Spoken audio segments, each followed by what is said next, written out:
큐티하는 여자 김양재 목사입니다.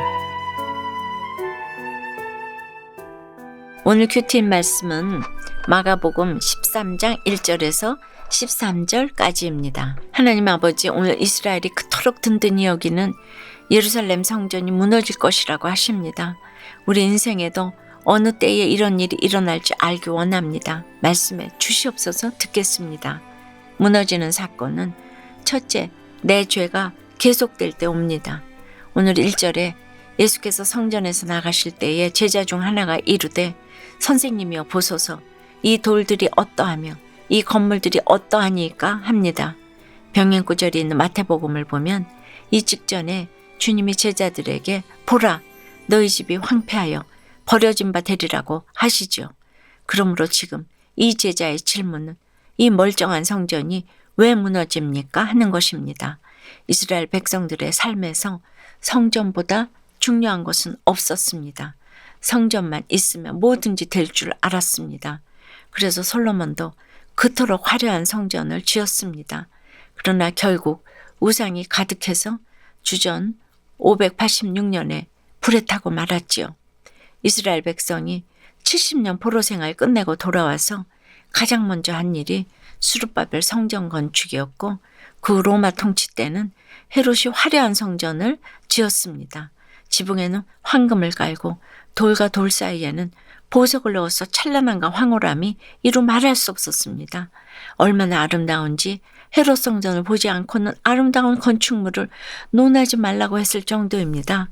게다가 당시는 착공한 지 50년, 아직 외벽 공사 중이라 완공도 안 될 때입니다. 그런데 무너진다니 예수님의 말씀이 믿기지 않는 게 당연합니다. 그런데 이 성전은 결국 그로부터 30년 후 주 70년에 돌 하나도 남기지 않고 완전히 무너졌습니다. 80년 동안 지어졌으나 8년 만에 망했습니다. 로마가 하나님의 뜻을 따라서 예수님의 말씀을 지키느라 성전을 무너뜨렸습니까? 성경을 잘 봐야 합니다. 주님은 유대인들의 죄를 계속 언급하십니다. 성전에서 매매를 하고 외식하며 주님을 올무에 넘어뜨리려 획책한 죄 때문에 성전을 무너뜨리셨습니다. 그러나 이 성전을 무너뜨리시고 주님이 제물이 되셔서 온 인류에게 구원의 길을 열어 놓으셨습니다. 그래서 성전은 무너져야 합니다. 내가 망하는 것도 내 삶의 결론입니다. 아무리 경고를 해도 듣지 않으니까 할 수 없이 망하게 하시는 것입니다. 이 세상에 절대 무너지지 않는 것은 없습니다. 아낌없이 지은 것일수록 아낌없이 무너진다는 것을 알아야 합니다. 적용 질문이에요. 절대로 무너지지 않으리라 여기고 있는 것은 무엇입니까? 아낌없이 지었다가 아낌없이 무너진 나의 성전은 무엇입니까? 무너지는 사건은 둘째, 미혹받음에서 시작됩니다. 예수님은 무너진다고 하시는데 제자들은 때와 징조에만 관심이 많습니다.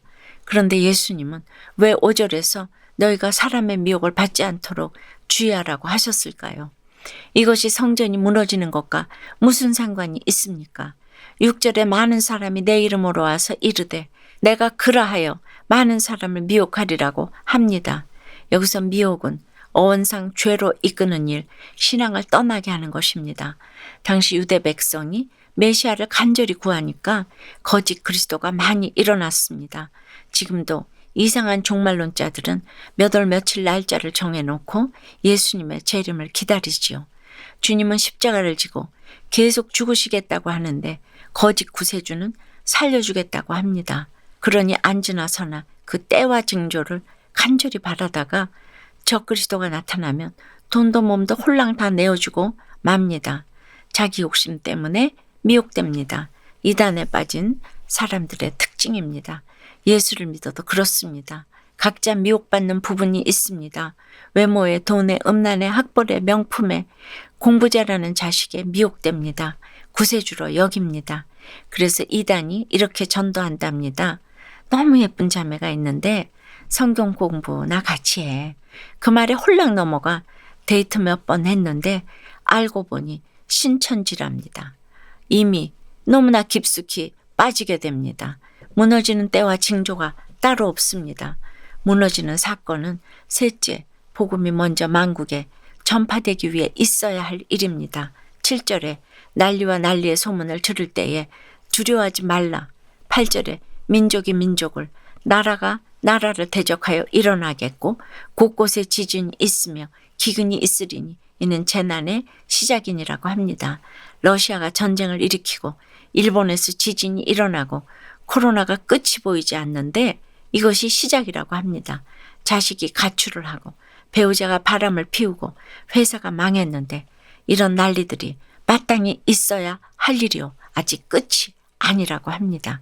게다가 9절에 사람들이 너희를 공회에 넘겨주겠고 너희를 회당에서 매질하겠으며 나로 말미암아 너희가 권력자들과 임금들 앞에 서리니 이는 그들에게 증거가 되려 함이라고 합니다. 부도와 실직, 질병과 가난 때문에 내 인생에 난리가 났는데 사람들이 우리를 돕지는 못할 망정 공회로 넘기고 매질을 한다고 합니다. 예수님의 이름 때문에 우리가 미움을 받고 더욱 고난을 당한다고 합니다. 그럼에도 10절에 또 복음이 먼저 만국에 전파되어야 할 것이라고 하십니다. 왜 복음이 먼저 전파되어야 합니까? 마태복음 24장 14절에 이 천국 복음이 모든 민족에게 증언되기 위하여 온 세상에 전파되리니 그제야 끝이 오리라고 하였잖아요. 그 끝이 와야 세상 전쟁과 지진, 기근도 끝납니다. 내 인생도 마찬가지입니다. 복음이 먼저 내 집 안에 전파되면 부도와 실직, 질병과 가난은 저절로 끝이 납니다. 적용 질문이에요.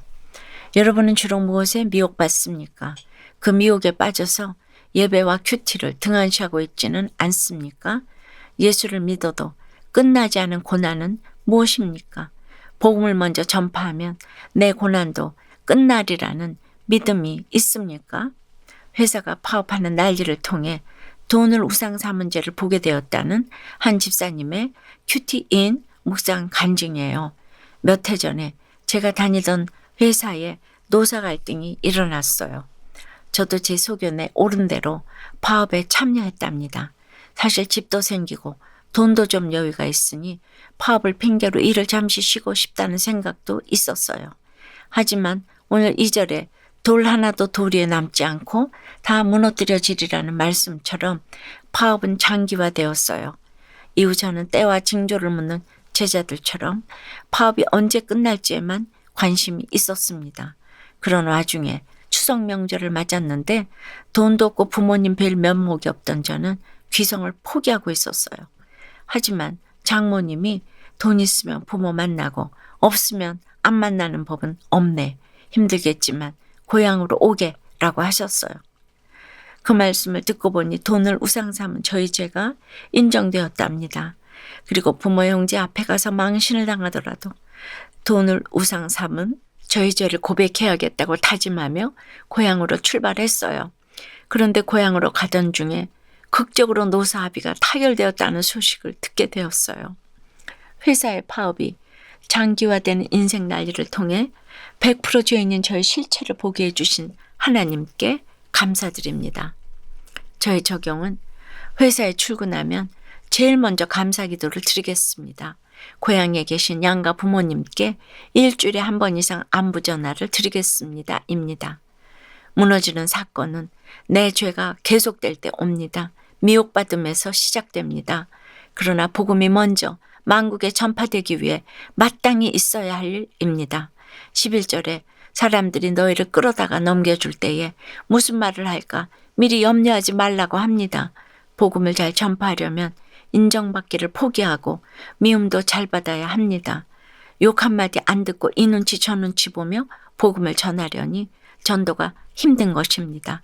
무엇이든지 그때에 너희에게 주시는 그 말을 하라 말하는 이는 너희가 아니요 성령이시니라고 합니다. 날마다 큐티하는 그날 말씀을 성령의 의지에서 전하면 됩니다.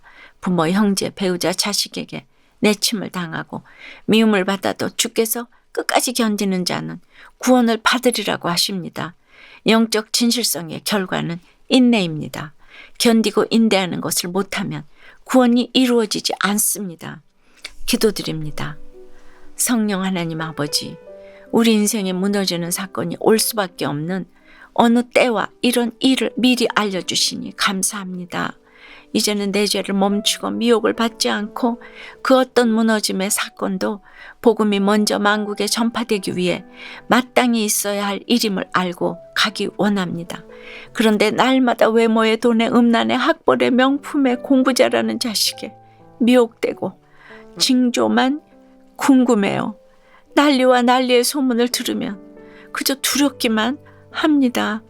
불쌍히 여겨 주시옵소서. 이제는 곳곳에서 나를 대적하고 지진과 기근의 사건이 와도 이는 재난의 시작이요 아직 끝이 아닌 것을 알고 가겠습니다. 내 삶의 무뎌짐 속에서 사명의 징조를 바라보게 해 주시옵소서. 영적 진실성의 결과는 인내라고 하시니 주의 이름으로 말미암아 모든 사람에게 미움을 받아도 끝까지 견딤으로 구원받기 원합니다. 부모, 형제, 배우자, 자식에게 내침당하고 미움받아도 구원을 위해 끝까지 견디며 복음을 전할 수 있도록 지혜와 용기와 담대함을 허락해 주시옵소서. 도와주시옵소서. 끝까지 견디게 해 주시옵소서. 예수 그리스도 이름으로 기도드리옵나이다. 아멘. 지금까지 우리들 교회 김양재 목사님이었습니다. 큐티에 도움받기 원하시는 분들은 QTM 홈페이지 qtm.or.kr 또는 유튜브에서 QTM을 검색하시면 도움받을 수 있습니다. 자세한 문의사항은 지역번호 031-705-5360번으로 문의하시기 바랍니다.